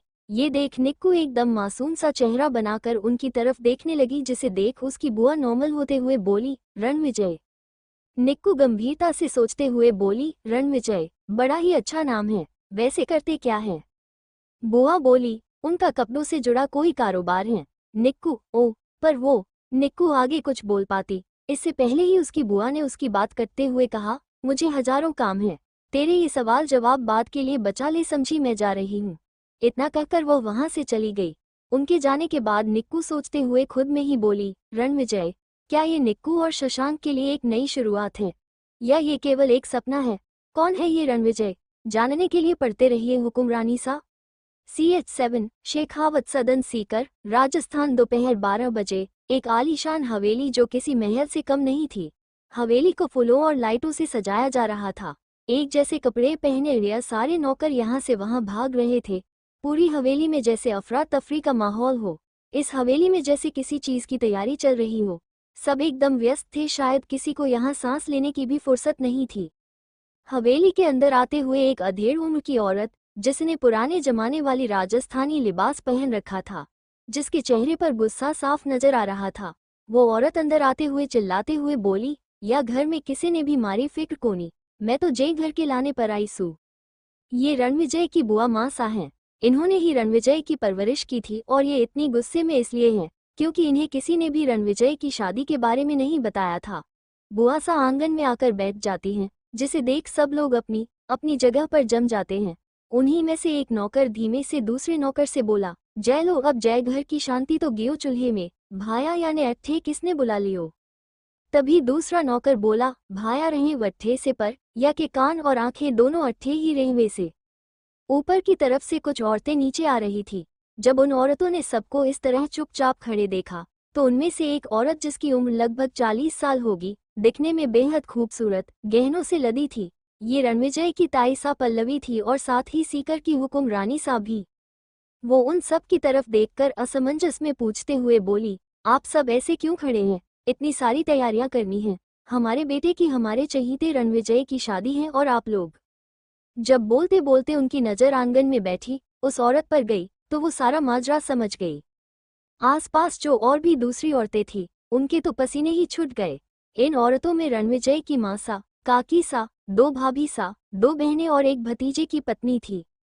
उन्हीं में से एक मेकअप में डूबी हुई तकरीबन 21-22 साल की लड़की, जो रणविजय के भतीजे की पत्नी थी, वो चौंकते हुए बोली, बुआ दादी सा, हे राम जी, अब तो सबकी खटिया खड़ी होगी, चल सचनी भाग अपनी जान बचा ले। इतना कहकर वो वहां से भाग जाती हैं।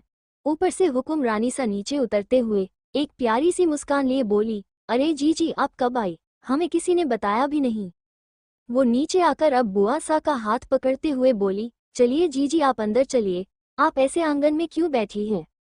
बुआ सा हुकुम सा के हाथ को झटकते हुए रूखेपन से बोली, रेन दो हुकुम रानी सा, मन्ने थारी हमदर्दी की जरूरत कोनी, मन्ने मारे भाई सा से बात करनी से।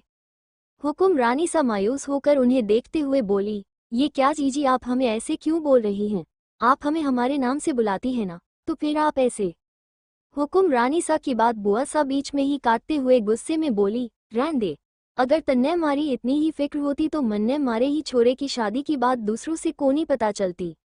हुकुम रानी सा उन्हें आराम से समझाते हुए बोली, जी आप हमारी बात तो सुनिए, हम आपको सब बताने वाले ही थे।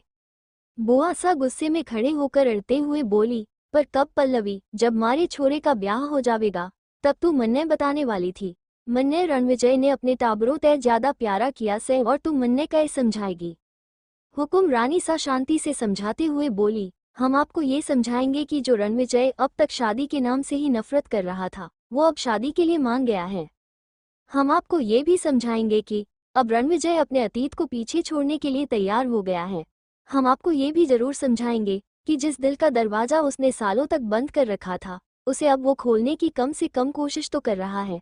जी आप हमसे नाराज हैं, पर आप हमें हमारी गलती तो बताइए। रणविजय ने अचानक से आकर शादी के लिए हामी भरी और फिर सब इतनी जल्दी में हो रहा था कि हमें खुद समझ नहीं आ रहा, तभी तो सब तैयारियां अधूरी हैं। हम ये सब अकेले कैसे संभालेंगे, हमें आपकी मदद चाहिए। ये सुनने के बाद बुआ सा का गुस्सा कुछ कम हुआ और खुद को नॉर्मल करने लगती हैं। फिर वो रणविजय की होने वाली पत्नी के बारे में सोचते हुए उन सब की तरफ देखते हुए बोली, वाह छोरी मारे छोरे के काबिल तो से, या ऐसे ही किसी ने भी मारे छोरे के गले बांध रहे से थम सब। अब रणविजय की माँ कुसुमलता उनके पास आकर शांत भाव में उन्हें बताते हुए बोली, जी आपके छोरे के लिए ही नहीं कान्हा के लिए भी एक अच्छी माँ है, वाह छोरी, घरेलू और संस्कारी, उसे सब कुछ आता है, आप चिंता मत करिए। बुआ सा उन्हें देखकर एकदम से बोली, रेन दे कुसुमलता, मन्ने को नहीं सिखा, समझी। फिर बुआ सा सभी नौकरों की तरफ देखकर घूरते हुए बोली, और थम सब मन्ने के घूर रहे से, जाओ जाकर काम करो, मारे लाडेसर की शादी से, या शादी में कोई कमी को नहीं होनी चाहिए, समझे थम सब, अब जाओ अच्छे से। उनकी सख्त आवाज सुन सब नौकर फुर्ती दिखाते हुए अपने अपने कामों में लग गए। रणविजय की काकी सा उनकी तरफ देख मजाकिया अंदाज में बोली, जी आप चलिए, हम आपको छोरी की तस्वीर दिखाते हैं, आप ही देखकर बताइए कि अच्छी है या नहीं, ये हमारी पसंद है, कभी भी गलत नहीं हो सकती। बुआ सा उसे देख अपना मुंह बनाते हुए बोली, हाँ यो तन्ने एकदम सही केहू सरस्वती, जैसो एक आंधो एक कानी में एकली सयानी, बस यो ही से थारा हाल से, मन्ने मारे छोरे की खुशी चाहिए और कुछ कोनी, और जय छोरी की तस्वीर तो अपने पास रख, मन्ने ना देखनी। बुआ सा जब उन सब के साथ अंदर आए तब वहां पर शादी के किसी भी रीति रिवाजों को ना होते हुए देख हैरान होकर उनसे पूछते हुए बोली, यो सब छोड़ो मन्ने, यो बताओ या घर में ब्याह वाला एक भी रीति रिवाज क्यों कोनी हो रहा से, और यो रणविजय कट्ठे से, वाह ने तो जय वक्त या घर में होना चाहिए से, कट्ठे से मारा लाडे सा। उनके इस सवाल पर सब एक दूसरे को देखने लगे, उनमें से किसी की हिम्मत नहीं हुई कि वो उन्हें जवाब दे। ये देख बुआ सा दोबारा शक्ति से सवाल करते हुए बोली, थम सब ने सांप सूंघ गयो के, मन्ने जवाब क्यों कोनी दे रहे तुम सब, पल्लवी तू मन्ने जवाब दे। हुकुम रानी सा हिचकिचाते हुए बोली, जी सा वो रणविजय ने सिर्फ इस शादी के लिए हाँ कहा है, पर वो किसी भी रीति रिवाज को नहीं करना चाहता। बुआ सा हैरान होते हुए बोली, कई बोल रही से तू बावड़ी, रीति रिवाज के बिना भी भला कोई ब्याह होवे से, कट्ठे से रणविजय, मैं खुद व तय बात करूंगी। बुआ सा अब रणविजय को हवेली में इधर उधर ढूंढने लगी, तब हुकुम रानी सा उन्हें बताते हुए बोली, जी रणविजय घर पर नहीं है, वो तो रात से ही घर नहीं।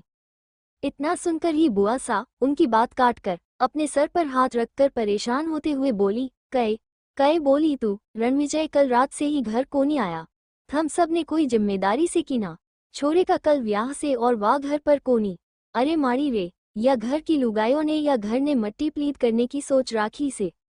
हुकुम रानी सा आगे बताते हुए बोली, जी सा हम सब ने रणविजय को बहुत समझाने की कोशिश की, पर वो नहीं माना। कुसुमलता अपने मन की बात उन्हें बताते हुए बोली, जी जी सा, हमारे लिए तो यही काफी है कि वो अपने अतीत को भुलाकर आगे बढ़ रहा है। ये कहते हुए रणविजय की मां के आंखों से आंसू छलक आए थे। वो खुद को संभालते हुए आगे अपनी बात कंटिन्यू करते हुए बोली, रीति रिवाज से ज्यादा हमें हमारे बेटे की फिक्र है। इतने सालों से अकेले जिंदगी जी रहा था, अब जाकर तो उसने खुद के लिए कोई फैसला लिया है। सरस्वती भी कुसुमलता की बात से सहमत होते हुए बोली, हाँ जी जी सा, रीति रिवाज का क्या, वो तो हम बाद में भी कर सकते हैं, बस एक बार शादी हो जाए। सबकी बातों को सुन बुआ सा एकदम से गुस्से में बोली, थम सब बार बार मारे छोरे का जख्म क्यों खुरेदते रहे हो, या बारे में मैं अब जय घर ने एक शब्द भी कोनी सुनना चाहूँ सू मैं, समझे। फिर थोड़ा रुक कर बोली, सब तो ठीक से, पर हल्दी का क्या करोगे। अरे वाह, छोरी ने भी तो रणविजय की जूठी हल्दी लगनी से। बुआ सा की बात खत्म होते ही बाहर से एक सख्त आवाज आई, या की चिंता तन्ने करने की जरूरत कोनी कलावती, यूं देखना मारा काम से। जिसे सुन सब बाहर की तरफ देखने लगे। बाहर दरवाजे पर एक आदमी खड़ा था, जिसे देख बुआ सा के मुंह से एकदम से निकला आई, हुकुम सा।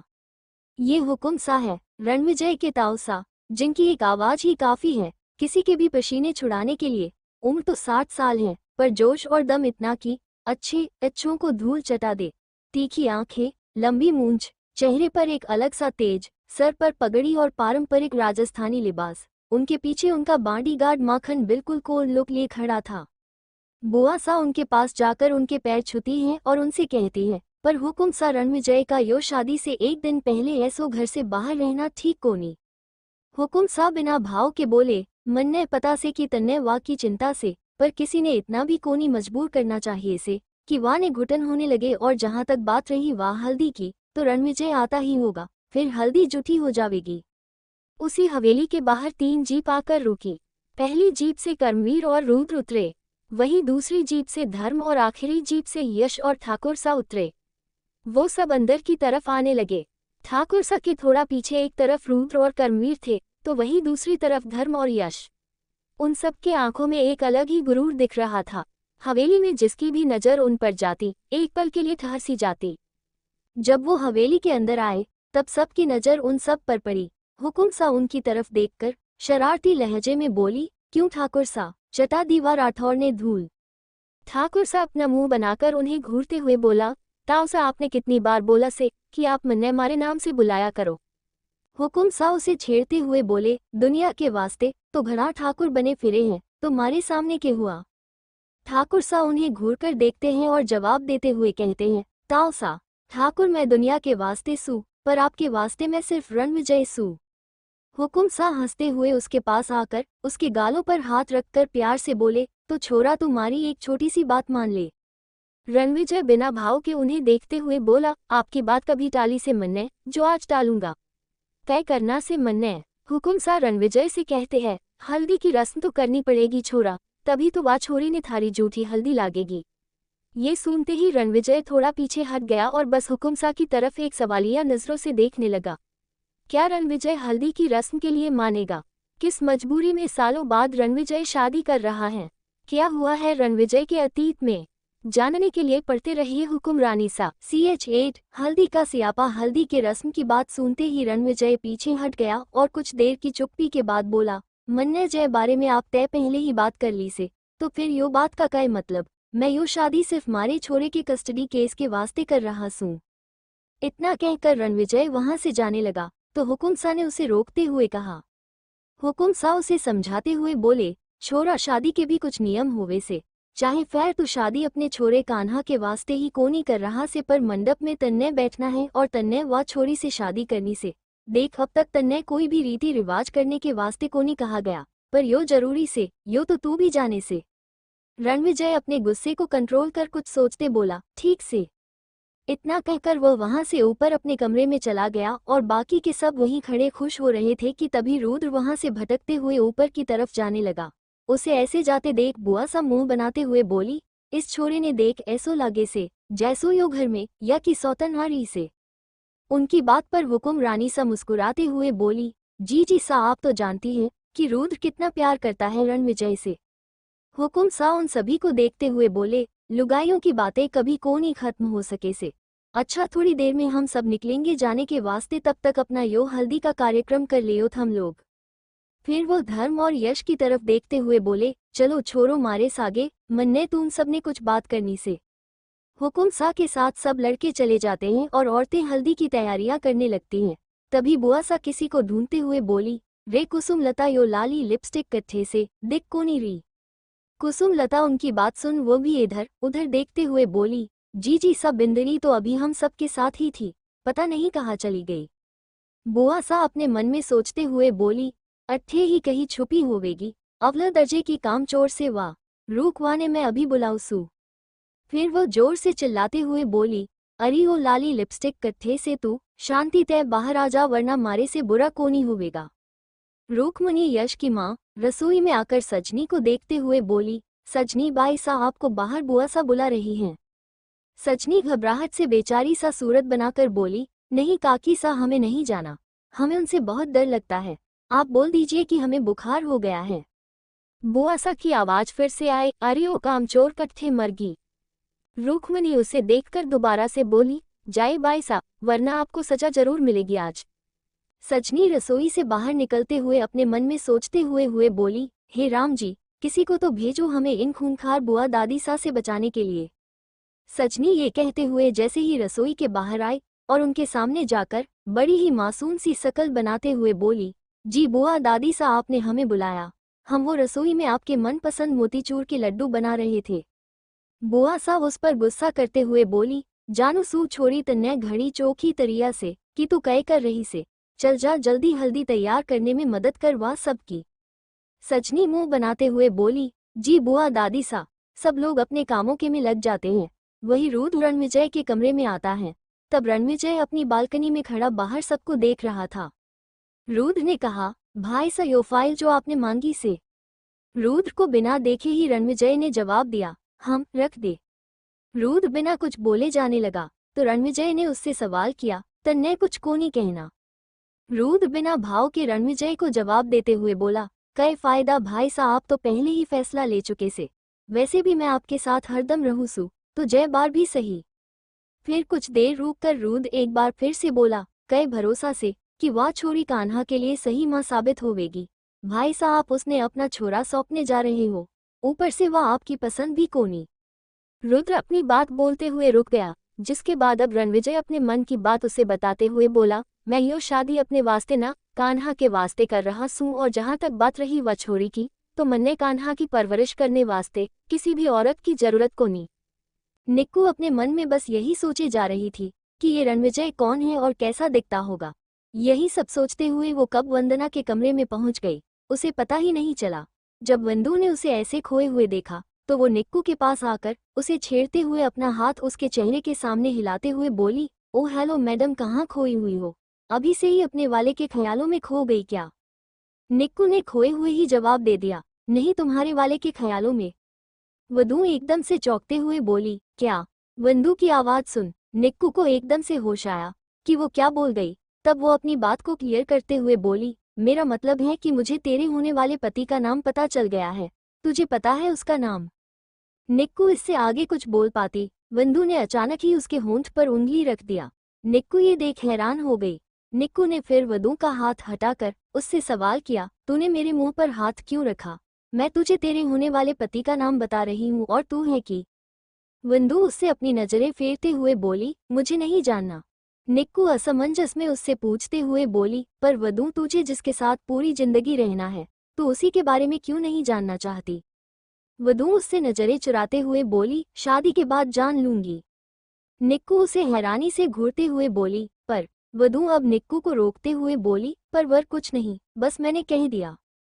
फिर वंदू बात को बदलते हुए आगे बोली, अच्छा ये सब छोड़, तू ये बता लड़के वालों ने हल्दी भेज दी क्या? निक्कू अब एकदम से मायूस होकर बोली, नहीं यार, पता नहीं कैसे हैं, 3 बज गए हैं, पर अब तक नहीं भेजा। फिर निक्कू बाहर की तरफ जाते हुए बोली, अच्छा तू रुक, मैं देख कर आती हूँ।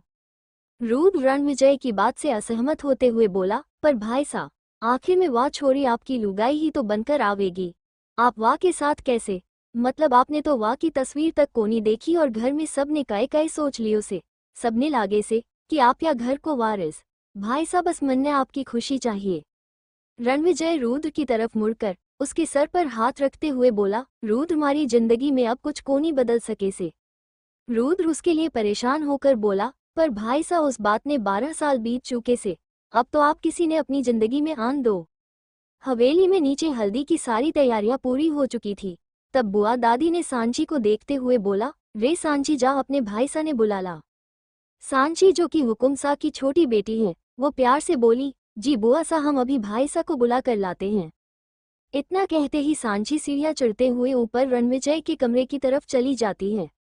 रणविजय रुद्र को घूरते हुए बोला, मारे। रणविजय इसके पहले आगे कुछ बोल पाता, उससे पहले ही सांची उसके कमरे में आते हुए बोली, भाई सा आपको बुआ सा बुला रही है, हल्दी की रस्म के लिए। रणविजय उसकी बात सुन उसे जवाब देते हुए बोला, तू चल मैं आ रहा सू। सांची रणविजय का जवाब सुन वहां से चली जाती है और साथ ही रुद्र भी रणविजय को एक नज़र देख उसके कमरे से चला जाता है और उनके जाते ही रणविजय भी कपड़े बदलकर नीचे चला आ गया। सब नीचे रणविजय का ही इंतजार कर रहे थे। उसके नीचे आते ही बुआ सा उसे देख मुस्कुराते हुए बोली, आजा छोरा, चल बैठ, थारी हल्दी की रस्म करे। रणविजय बैठने के बजाय हल्दी की थाल की ओर बढ़ गया। उसने हल्दी को छूकर थाल नीचे रख दी। उसे ऐसा करते देख सब उसे हैरानी से देखने लगे। बुआ सा उसे सवालिया नजरों से देखते हुए बोली, छोरा यो सब के हैं, तू यो काय कर रहा से। रणविजय उन्हें बिना किसी भाव के देखते हुए बोला, बुआ माँ सा, मन्ने यो कहा था कि मैं यो रस्म पूरी करूंगा, पर मन्ने यो कोनी कहा था कि मैं हल्दी लगवाने वाला सू। फिर रणविजय हल्दी की थाल की तरफ इशारा करते हुए बोला, यो रही थारी जूठी हल्दी। इतना कहकर वो वहां से बिना कुछ सुने चला गया। ये देख सबके मुंह लटक गए, पर क्या किया जा सकता था। फिर हुकुम सा सबको देखते हुए बोले, चलो चलने का वक्त हो गया से। शादी से पहले ही हुकुम सा, धर्म, माखन और बाकी के सब आदमी आज ही वहां जा रहे थे, सिवाय सभी औरतों और रणविजय, यश, कर्मवीर और रुद्र के। हुकुम सा के साथ ये सब सीधा जयपुर से फ्लाइट लेकर जाने वाले थे। बाहर आते ही निक्कू ने अपनी बुआ से सवाल किया, बुआ जी ये हल्दी कब आएगी, देखो ना इतना टाइम हो गया है। बुआ उसे जवाब देती हुए बोली, अरे भाई आता ही होगा, तू चिंता मत कर। तभी वहां एक अजीब सा आदमी आता है, जिसे देखकर कुछ ठीक तो नहीं ही लगा निक्कू को, पर उसके हाथ में एक कपड़े से ढका थाल था। वो अंदर आते हुए बोला, ये लीजिए भाभी आपकी बेटी की हल्दी, और कुछ परेशानी हो तो बता दीजिए। बुआ उसे देख मुस्कुराते हुए बोली, नहीं अखिलेश भाई साहब, सब आपकी ही मेहरबानी है, तभी तो वंदना को इतना अच्छा घर परिवार मिला है। इतना कहकर उन्होंने उस आदमी से हल्दी की थाल ले ली। फिर अखिलेश बाहर की तरफ जाते हुए बोला, ठीक है भाभी, तो मैं चलता हूँ, बहुत काम है, कोई जरूरत हो तो बताइएगा। बुआ उसकी तरफ देख मुस्कुराते हुए बोली, जी भाई साहब। फिर वो आदमी वहां से चला गया। उस आदमी के जाते ही निक्कू अपनी बुआ से पूछती है, बुआ ये आदमी कौन है, लड़के वालों की तरफ से है क्या जो हल्दी लेकर आया है। बुआ उसे जवाब देते हुए बोली, नहीं ये हमारे गांव के प्रधान हैं, इन्होंने ही तो वंदना का रिश्ता करवाया है, लड़के के परिवार और इनकी पुरानी जान पहचान है।